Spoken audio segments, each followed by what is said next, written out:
You know, there's an old saying, and after election night of 2021, it's really true. You just can't fix stupid.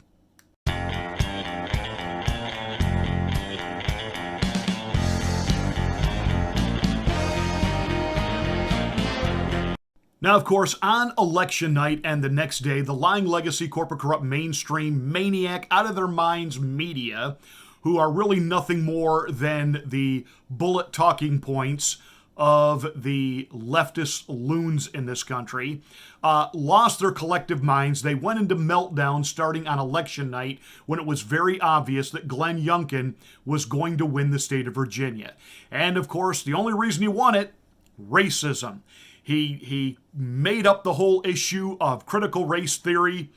The parents that are upset over critical race theory are obviously themselves racist.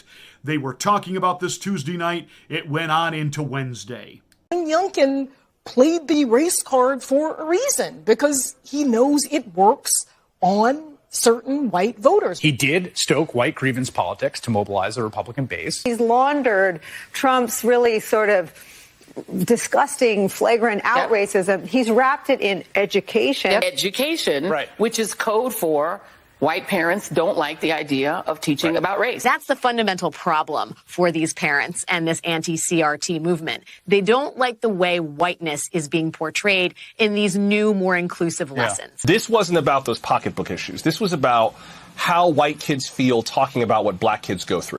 Well, unfortunately, because the media doesn't ever really want to tell you the truth, they just simply want to give you a narrative. And because their narrative is, if you are right, you must be racist. And if you are left, you are open, you are inclusive, you are non-racist. When in reality, it's actually a flip and usually pretty much the opposite. Case in point, I'm telling you right now that things like defund the police are incredibly racist. Yet which side of the aisle espouses that loon nonsense? Well, the left side of the aisle does, of course. We want to make sure that you never feel threatened by the police again, so we're going to defund them. And you know who pushed back on that? It was not white racists. It was the black community that pushed back on that, in particular in Seattle. They don't want less police on the streets. They want more police on the streets. Why? Because in the neighborhoods in which they live, they are the victims when the crime is out of control. So they want someone there to make sure that they are safe, they are protected, and there is law and order. In fact, one black pastor put it this way: liberals who espouse defund the police are actually white supremacist, because what they really want to do is, while they're smiling and pretending to be so open-minded and progressive regarding all things race, in reality, it's another form of racism, like endless welfare, because you're too stupid to know how to take care of yourself, so we're going to give you free food, we're going to give you free housing, we're going to give you free education, free, because you really don't know how to make it on your own. You have been victimized, you are oppressed, white man has kept you down, therefore we will do it for you because you're too stupid to know how to break free and do this on your own. All we demand from you is that you vote for us and our agenda. You don't have to do anything else. We'll even give you an Obama phone. You'll be just fine. And this pastor went on to say, and now, because they really just want to be rid of us, they want to defund the police and get the police away from us so that we just kill each other. Ooh. See, that's the real truth, but again, the media is not interested in truth. They are propagandists, and because they are propagandists, they spout this hogwash nonsense that Glenn Youngkin is a racist. This is Winnie Sears. Who is she? She's the new lieutenant governor of the state of Virginia. Republican. Ran right along with Youngkin. She is the first woman of color, first black woman to be elected to any statewide office in the open, progressive, deep blue state of Virginia. Now, why isn't she being upheld as a hero by the Squad and members of the liberal left, all-inclusive, demand equal rights for women advocacy groups? Well, it's simple, because she's a conservative. She's a patriot. She is black, and in her acceptance speech said, I have been black my whole life. She came here as an immigrant, was so grateful for what this country did for her that when she was of age, she volunteered for the United States Marine Corps. She has trained her children to love the country. She has taught them principles of not only the work ethic and the American dream, but how to build generational wealth. And she is one of the sharp black leaders, and there are many of them on the conservative right side of the aisle, and more coming every day, because black America is waking up that the Democratic way of doing things, the Democratic Party, is the 21st century plantation. That's really all it is. You can't achieve on your own. We'll do it for you. You're inferior. You need us to empathize, sympathize, confess our white guilt, and take care of you.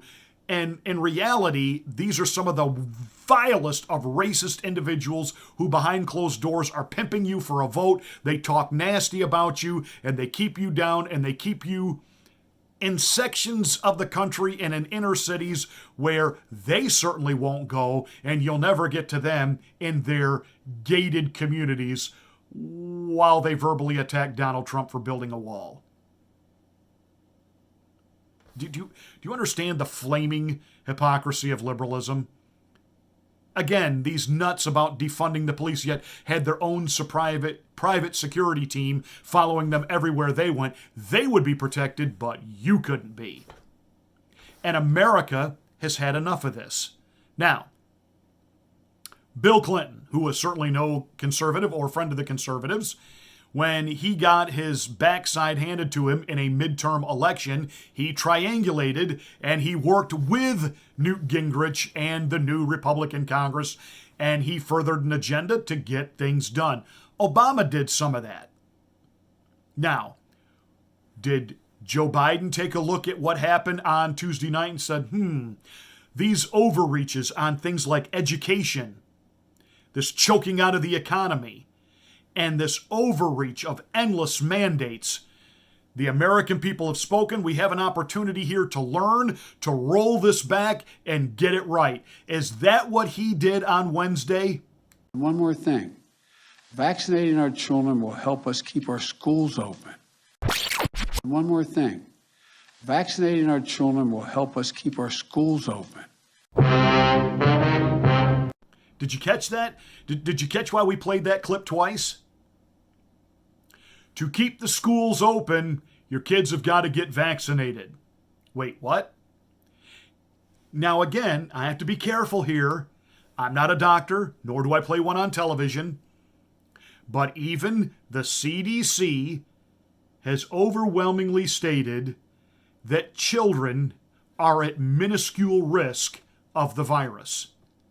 Yet, the idea that we're going to go ahead and just now mass vaccinate children, which led to two senior directors within the FDA who are in charge of, and their expertise is vaccination, so oppose the idea of vaccinating children and a mass booster program, they resigned in protest. And ne'er a word has been said about it in the lying legacy corporate corrupt mainstream media. Why? Because there's an agenda to advance.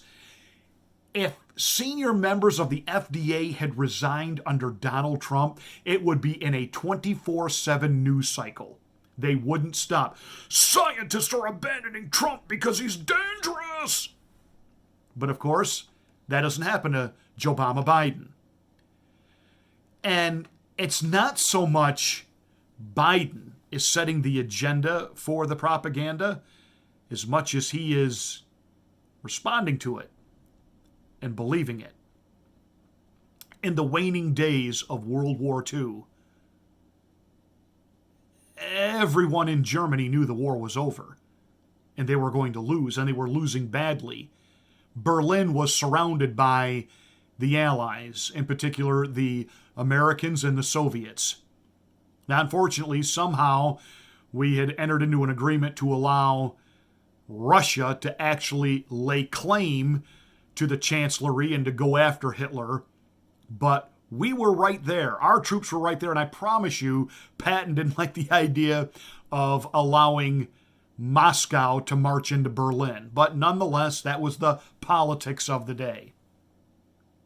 But yet, if you listened to the newscasts of Germany, as people have no food, they're living in bombed out buildings and rubble that used to be apartment buildings. But yet the news kept saying every day that German victory was imminent.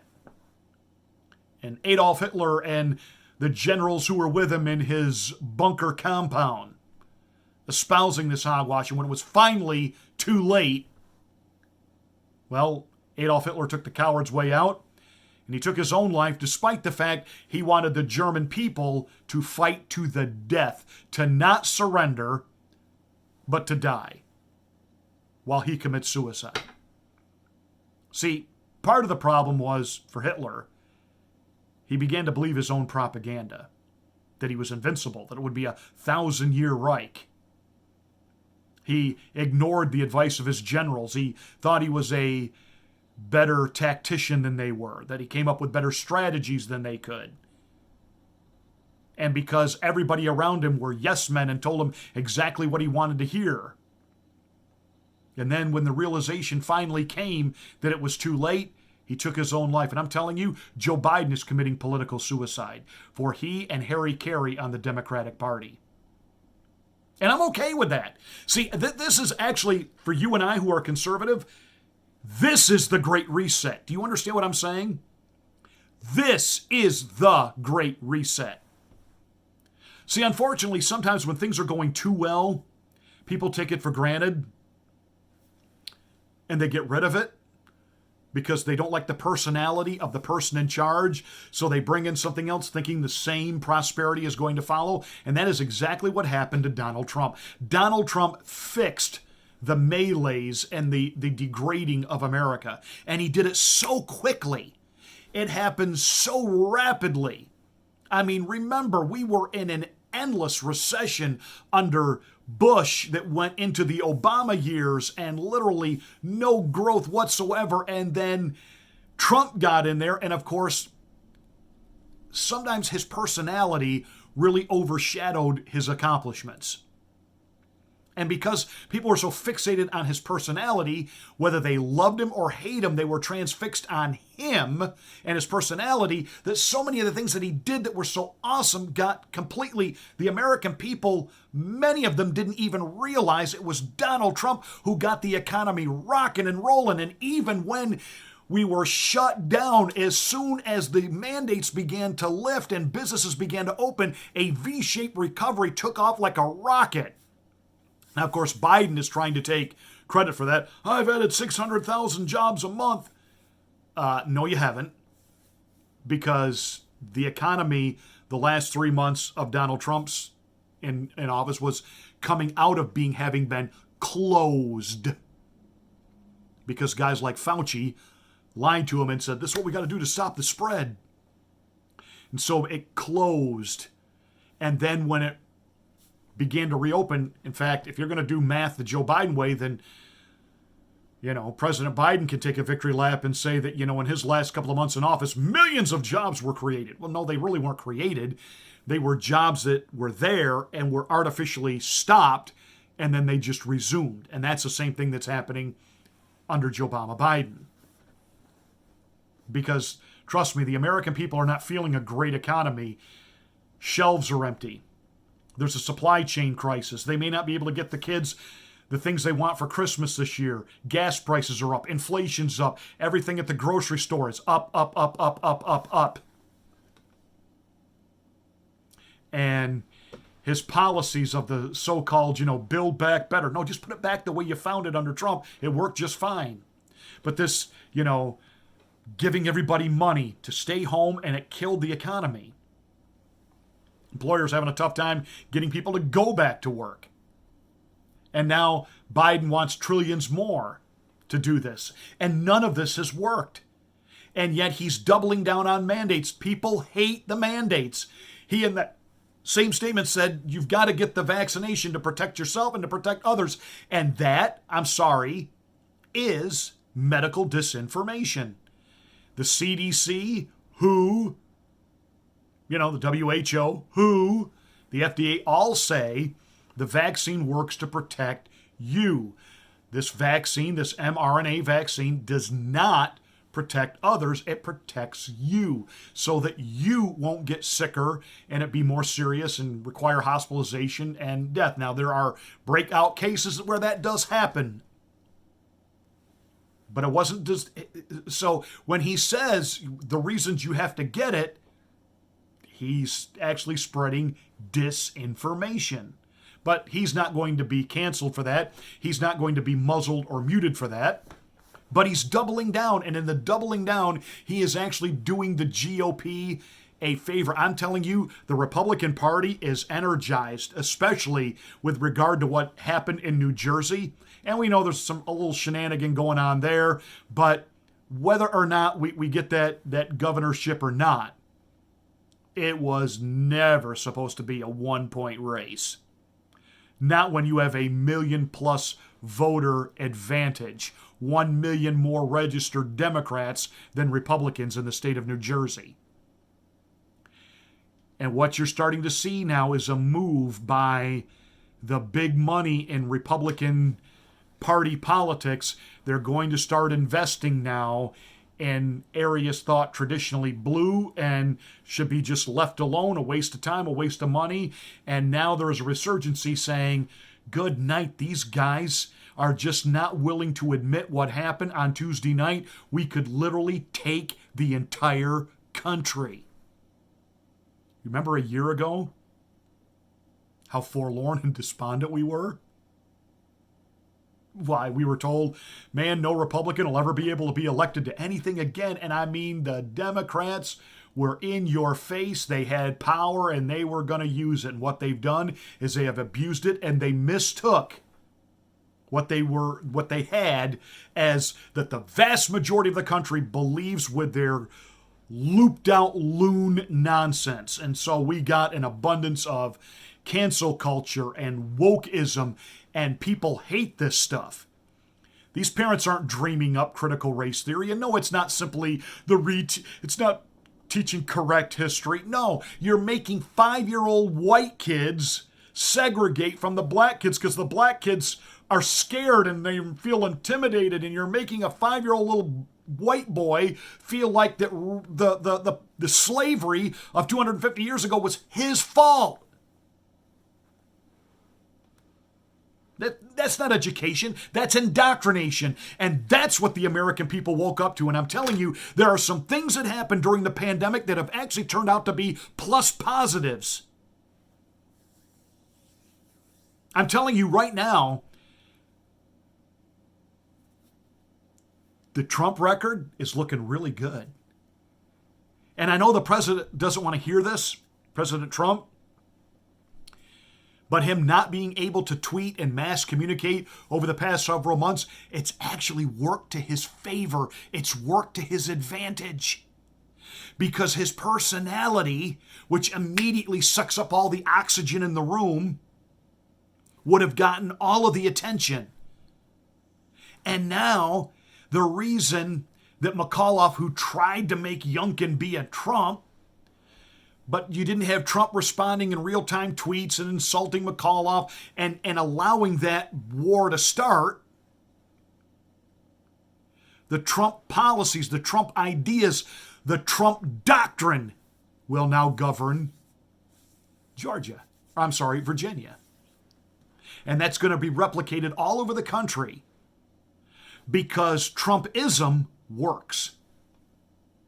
And so again, by the media bashing Trump and getting him removed from social media, and they're going, ha, ha, ha, we're done with him. In actuality, they actually have made him stronger and more influential than ever. Remember the first debate he had with Joe Biden And he kept interrupting Joe, and that kind of let Joe hit a reset button and get back on thought train.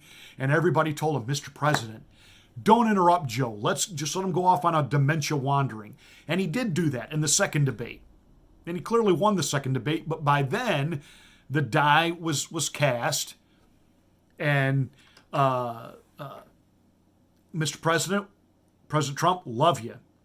But sometimes less is more. Sometimes less is more. And by not responding to everything in real time, people are now taking a look at your policies like, man, the Trump economy worked. And we were paying $1.25 at the gas pump. And this was great. The other thing that happens is the Democrats have so overplayed everything, they made the mistake of thinking that America was on board with all of their idiocy, when in reality, for the most part, Americans hadn't really been paying a lot of attention, sadly. Their pocketbooks were good, money was good, life was good. Then everything got shut down, and they took a hit in the pocketbook, and then they started sitting on the living room couch with their kids, with their iPads out, watching the Zoom classes, and they were going, oh, this is what's being taught in school? And now they're awake and they're engaged. James Carville, one-time advisor to Bill Clinton. I don't like James Carville's politics one iota. But as a character, I love James Carville because, you know, you look at him like, man, we got to get a guy like that on the Republican side. And we do. We have several like him. But James Carville, he just got it. And he was asked on the PBS NewsHour on Wednesday, why did the Democrats take such a thrashing on Tuesday? And he nailed it perfect. What went wrong? What went wrong was just stupid wokeness. All right, don't just look at Virginia and New Jersey. Look at Long Island. Look at Buffalo. Look at Minneapolis. Even look at Seattle, Washington. I mean, just defund the police.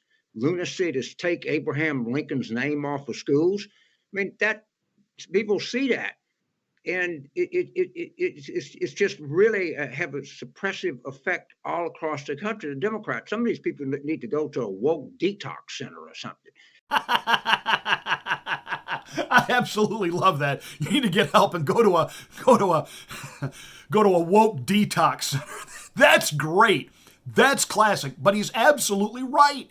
He's spot on. And of course, what are many on the progressive left saying today? The reason they lost Tuesday night is they weren't progressive enough. Wait, what? And they didn't go after the fact that you know, Youngkin, you know, he's in the investor class and he's got money, and they couldn't really go after that because McAuliffe invests in the same stuff and he's got money. So see? No. Investing and making money is not a bad thing, left. We call that building generational wealth. You could do it too.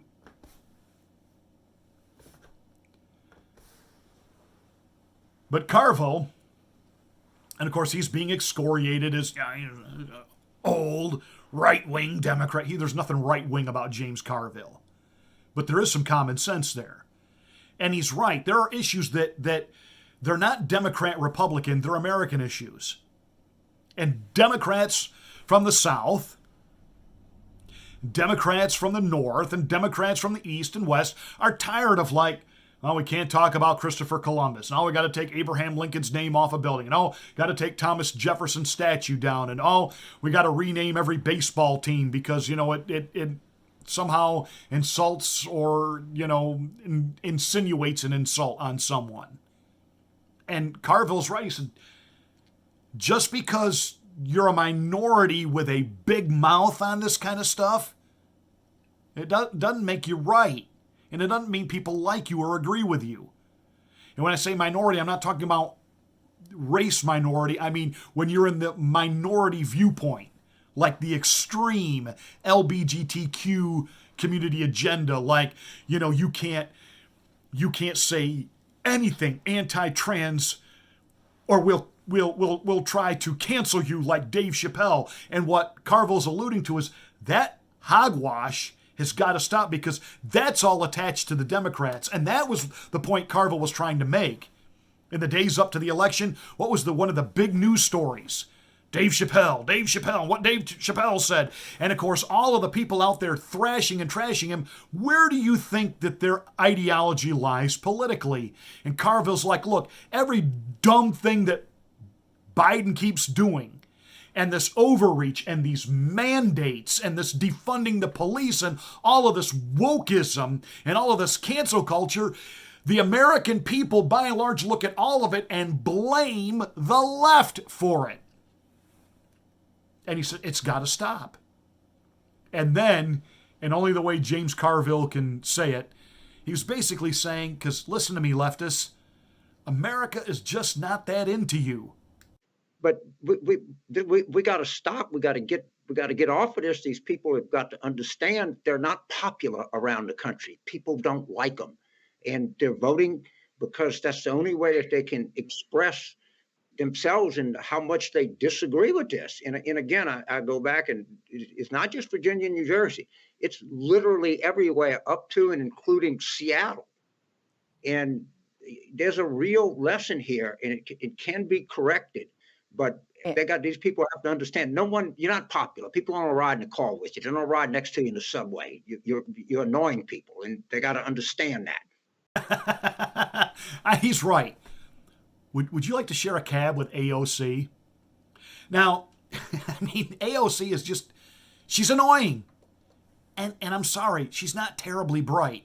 The reason she's gotten to be a representative in Congress is, though she's from New York City, her district is like, it's like this obscure, weird, small district. It's like, 10 blocks long? I think there's like 2,500 people in her district, half of whom probably aren't even registered to vote, and only half of those do vote. So she only has to get like 700 or 800 votes, and she gets to keep going back to Congress. But yet she speaks like she is this nationally embraced leader, and she's just not. She's a loon. She's dingbat and a dillweed. I mean, this was back when she first got in there, and Donald Trump and North Korea were doing a little saber rattling back and forth. And, Trump establishing the American position, so different than before, when everybody from Carter to the Bushes to Obama would just give North Korea money. Trump didn't give them any money. He said, you're going to behave yourself, or we're going to take you off the map. Boom. Why, John McCain, the war hawk, wouldn't have that. No, because that was a real war.